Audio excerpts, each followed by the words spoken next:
جو کچھ اسلام آباد ہائی کورٹ میں ہو رہا ہے اور جو معزز جج صاحبان وہاں پہ الزام لگا رہے ہیں وہ یہی الزام لگا رہے ہیں جس قسم کے الزامات شوکت صدیقی صاحب لگاتے تھے، اور وہ یہ کہہ رہے ہیں کہ جناب ان ججز کا راستہ روکنے کے لیے لاہور ہائی کورٹ سے ایک معزز جج صاحب کو لایا گیا ہے، لیکن شوکت صدیقی صاحب نے آج ان کے حق میں ووٹ دیا۔ جوڈیشل کمیشن کے اندر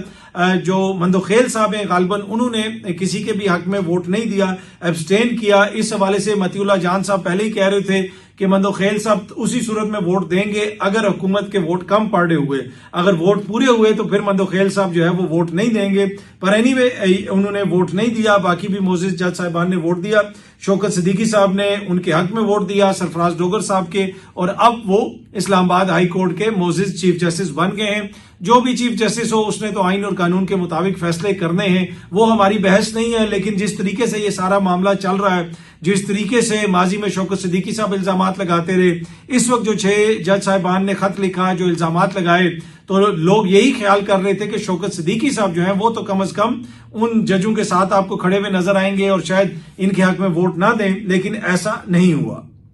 اگلی جو چیز میں نے آپ سے شیئر کرنی ہے وہ بڑی امپورٹنٹ ہے، وہ ایمل ولی خان صاحب کی ایک ٹویٹ ہے۔ انہوں نے کہا کہ hybrid rejected, hybrid pro rejected, hybrid pro max will be rejected. اب یہ پتہ نہیں پرو میکس وہ کس کو کہہ رہے ہیں، کیا موجودہ نظام کو کہہ رہے ہیں؟ اس نظام کے تو وہ خود بھی بینیفیشری ہیں۔ ایمل ولی خان صاحب جو خیبر پختونخوا کی سیاست کے خود کو کہتے ہیں کہ جناب وہ علم بردار ہیں، اور ان کے خاندان نے ہمیشہ خیبر پختونخوا کی سیاست کے حوالے سے بات کی ہے، صوبے کا نام تبدیل کروانے میں ہمارا بڑا کردار تھا اور اس صوبے کی عوام کو ہم ریپرزینٹ کرتے ہیں۔ لیکن ایمل ولی خان صاحب پہلی دفعہ جب سینیٹر منتخب ہوئے تو وہ جا کے بلوچستان سے منتخب ہوئے، کیونکہ اپنے صوبے سے وہ نہیں منتخب ہو سکتے تھے، تو وہ کس کی مدد سے منتخب ہوئے؟ بلوچستان سے ان کو کس نے منتخب کروایا یہ مجھے نہیں پتا، وہ تو کہتے ہیں آصف زرداری صاحب نے کروایا ہوگا۔ آصف زرداری صاحب کو آپ کو پتا ہے بہت زیادہ ووٹ پڑا ہے بلوچستان کے اندر، اور اسی وجہ سے وہاں پہ پھر سرفراز بگٹی صاحب کی حکومت بھی بن گئی ہے۔ وہ سرفراز بگٹی جو ٹی وی پہ بیٹھ کے کہہ رہے تھے کہ میری نون لیگ میں بڑی دوستی ہے، میں نون لیگ کو جوائن کروں گا، بعد میں وہ پیپلز پارٹی میں شامل ہو گئے اور ادھر وہ پیپلز پارٹی کے وزیر اعلیٰ بھی بن گئے۔ پر ایمل ولی خان صاحب نے کہا ہے کہ جناب ہائی بریڈ پرو میکس جو ہے اس کو ہم ریجیکٹ کر دیں گے، اور جس طریقے سے انہوں نے اس حالیہ عرصے میں اس سارے نظام کو ریجیکٹ کیا ہے وہ پوری قوم کے سامنے ہے۔ اچھا، ایک ورکر کی ڈیتھ ہوئی پاکستان تحریک انصاف کے، اس کے ساتھ جو کچھ جیل میں ہوتا رہا اس کی وجہ سے وہ بیمار ہوا مبینہ طور پہ، پھر بیماری کی حالت میں اس کو عدالت میں بھی پیش کیا گیا، آلموسٹ بستر مرگ پہ تھا جب عدالت نے کہا گیا نہیں جی ہر حالت میں اس کو لے کے آئیں۔ پھر اس کی مدد کے حوالے سے کوئی کنٹروورسی وغیرہ چل رہی تھی، مختلف چیزیں شیئر کی جا رہی تھی، اور میں دیکھ رہا تھا کہ خدیجہ شاہ صاحبہ کے اوپر کچھ لوگ تنقید کر رہے ہیں کہ خدیجہ شاہ صاحبہ نے یہ کیا، خدیجہ شاہ صاحبہ نے وہ کیا۔ مجھے نہیں پتا کہ اس سارے کیس میں کیا ہو رہا ہے کیا نہیں ہو رہا، میں زندگی میں کبھی خدیجہ شاہ صاحبہ سے ملا نہیں ہوں، لیکن میں آپ کو یہ انفارمیشن کی بنیاد پہ بتا رہا ہوں کہ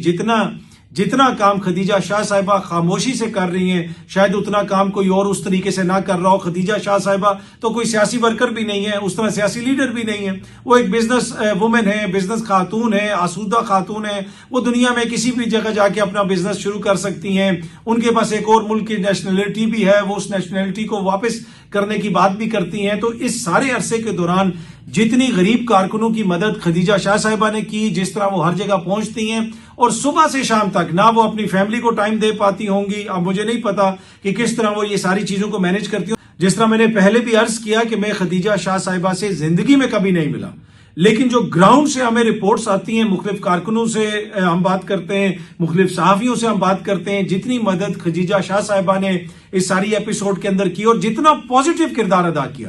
آج تک ہم نے نہیں سنا کہ خدیجہ شاہ صاحبہ نے جناب کسی صحافی کو کہا ہو کہ فلانے بندے کے خلاف بات کر دو یا فلانے بندے کے خلاف یہ کر دو، کوئی ایسی بات نہیں سنی۔ وہ اپنا سر نیچے کر کے کارکنوں کی مدد بھی کر رہی ہیں، لیکن میں دیکھ رہا تھا کہ جس قسم کی ان کے اوپر تنقید ہو رہی ہے، جو میرے پاس اطلاعات ہیں، جو میرے پاس انفارمیشن ہے، وہ تو اس کے بالکل برعکس ہے۔ وہ بڑا گراؤنڈ لیول کے اوپر کام کر رہی ہیں، کسی کو رکشہ دیا، کسی کو ریڑھی دی، کسی کے مچلکے کی فیس دی، جتنا کام انہوں نے کیا ہے مجھے تو حیرت ہوتی ہے کہ وہ میڈیا پہ آ کے اتنا پرچار کیوں نہیں کرتی ہیں۔ وہ بس ہم دیکھتے ہیں کہ خان صاحب کی بہنوں کے ساتھ ہوتی ہیں، تو اس قسم کی جو بھی ان کے خلاف ایک طرح سے مہم چلائی جا رہی ہے، میرے پاس جو انفارمیشن ہے اس کے مطابق تو یہ انتہائی گھٹیا اور جھوٹی قسم کی مہم ہے۔ ہم نے کوئی ایسی بات نہیں سنی، ہم نے تو گراؤنڈ پہ جو بھی خبر دیکھی اس میں یہی سنا کہ خدیجہ شاہ صاحبہ لوگوں کی بہت مدد کرتی ہیں۔ اچھا، سوشل میڈیا پہ ایک ویڈیو چل رہی ہے، یہ سامنے آپ دیکھ سکتے ہیں، اور عمران خان کی تصویر ایک گاڑی سے اتاری جا رہی ہے، گاڑی کا نمبر ہے 4000، کالے رنگ کی پراڈو ہے، اور اس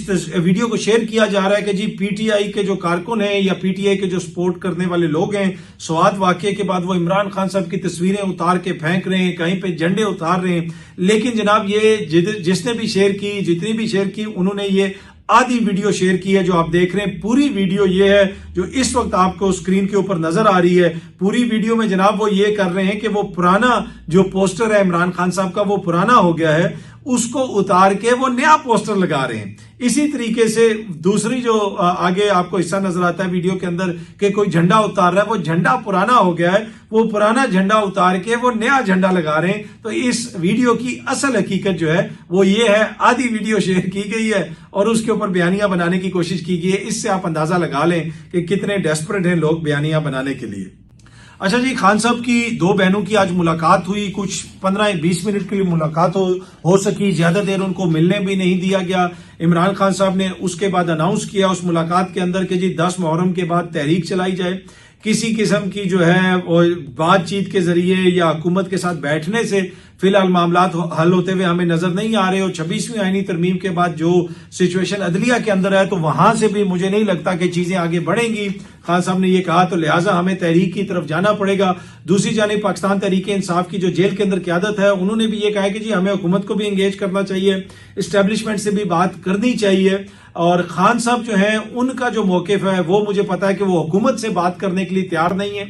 کل بھی ایک معزز شخصیت مجھے کہہ رہی تھی کہ اگر میری خان صاحب سے ملاقات ہو گئی تو میں ان کو کنونس کرنے کی کوشش کروں گا کہ جناب حکومت سے بات کی جائے. اور یہ حکومت کی بھی خواہش ہے، غالباً اسٹیبلشمنٹ کی بھی یہی خواہش ہے. وہ بار بار یہی کہتے ہیں کہ ہم نے تو عمران خان صاحب سے بات نہیں کرنی، آپ حکومت سے بات کریں. اب عمران خان صاحب کو انگیج کرنے کے لیے ہو سکتا ہے کہ بیرون ملک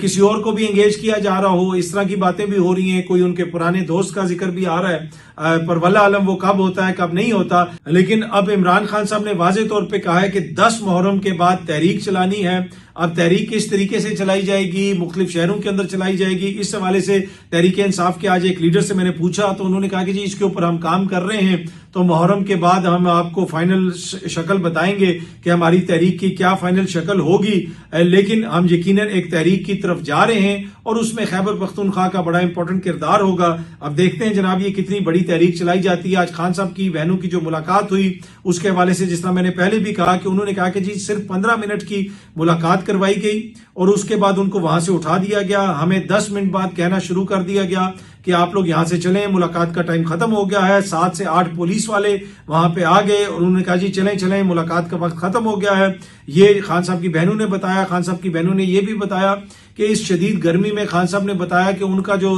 جیل کا سیل ہے وہ انتہائی گرم ہو جاتا ہے، لیکن اس کے باوجود نہ وہ کوئی ڈیل مانگ رہے ہیں نہ وہ کوئی رہائی کی بات کر رہے ہیں. وہ یہی کہہ رہے ہیں کہ جناب اصولوں پہ بات ہوگی اور تحریک چلائی جائے گی، اور جب بھی بات ہوگی وہ اسی